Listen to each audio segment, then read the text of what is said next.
শিক্ষার্থীরা, ছাত্রছাত্রীরা, আসসালামু আলাইকুম। সুন্দর পরিবেশে আমরা পুরস্কার বিতরণ করছিলাম।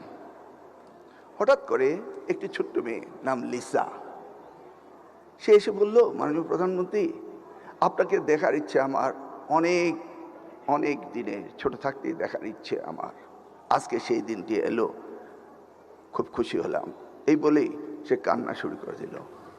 মাননীয় প্রধানমন্ত্রী জানতে চাইলেন, লিসা, তোমার কি হয়েছে?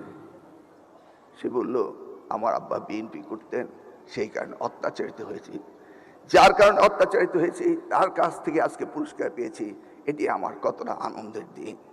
এই ছোট্ট ঘটনাটি এখানেই ঘটে গেল। আমরা সেই অতীতকে ভুলে গিয়ে আগামী দিনে আমরা যেতে চাই, আগামীর বাংলাদেশ গড়তে চাই। আর আগামী বাংলাদেশ গড়তে হলে একটি নতুন প্রজন্মকে, নতুন ভাবনাকে, নতুন চিন্তাকে, চেতনাকে নিয়ে কাজে লাগাতে হবে। সেই কাজটি করার নির্দেশ দিয়েছেন আজকের প্রধানমন্ত্রী জনাব তারেক রহমান।